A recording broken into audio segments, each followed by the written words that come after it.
Hello everyone, welcome to my channel গ্রিনি garden. গত বছর nursery থেকে একটি বোগেনভিলিয়ার চারা নিয়ে এসেছিলাম। এতদিন গাছটিতে কোনো গ্রোথই ছিল না, কোনো ডালপালাই বেরোচ্ছিল না, কিন্তু এখন শীতের শুরুতে দেখছি গাছটিতে অনেক ডালপালা বেরিয়েছে এবং গাছটার গ্রোথও খুব সুন্দর রয়েছে। গাছটা খুব হেলদিও হয়েছে। তাই ভাবলাম যে গাছটার একটু পরিচর্যা করা যাক। গাছের মধ্যে কুঁড়িও এসেছে। এই গাছটির ফুলের কালারটা দারুণ, তাই গাছটি দেখে ফুলটা দেখেই গাছটা নার্সারি থেকে নিয়ে এসেছিলাম। কিন্তু যখন নার্সারি থেকে নিয়ে আসি তখন গাছটার মধ্যে অনেক ফুল ছিল আর দারুণ লাগছিল গাছটা, কিন্তু আনার পর দেখছিলাম গাছটার কোনো গ্রোথ ছিল না। এবং আজ গাছের মাটিটা খুঁড়ে কিছু সার প্রয়োগ করব। নিয়ে নিলাম 1 চামচ লাল পটাশ, 1 চামচ সর্ষের খোল, 1/2 চামচ সিঙ্গেল সুপার ফসফেট আর 1 চামচ নিমখোল। আর দেব ভার্মি কম্পোস্ট আর শিংকুচি হাড় গুঁড়ো।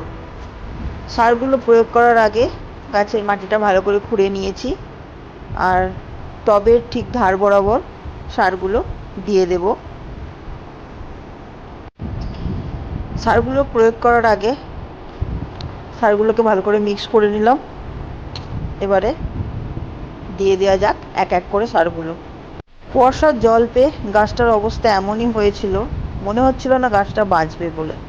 তারপরে গাছটাকে নিয়ে একটা শেডের তলায় রেখে দিয়েছিলাম আর তারপর ধীরে ধীরে আস্তে আস্তে গাছটা গ্রোথ হতে শুরু করে। সারগুলো দিয়ে দিই, তারপরে আসছি বন্ধুরা।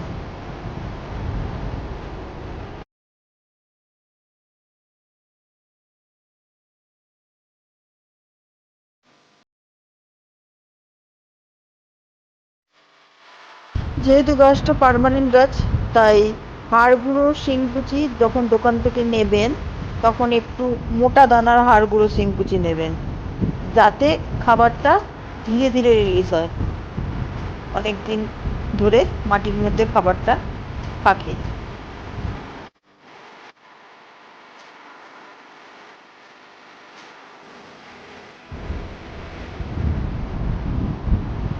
দিয়ে দিলাম 1 মুঠো ভার্মি কম্পোস্ট। গাছের গোড়াটা এত ডালপালা বেরিয়েছে আর ভীষণ কাটা, সার দেওয়াই যাচ্ছে না, হাতে শুধু কাটা লেগে যাচ্ছে।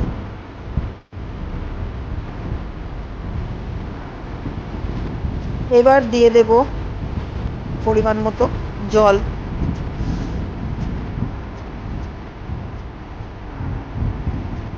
অল্প পরিমাণে জল দেবেন, খুব একদম গোড়া পর্যন্ত ভিজিয়ে দেওয়ার কোনো প্রয়োজন নেই, তাহলে সারগুলো ধুয়ে বেরিয়ে যাবে।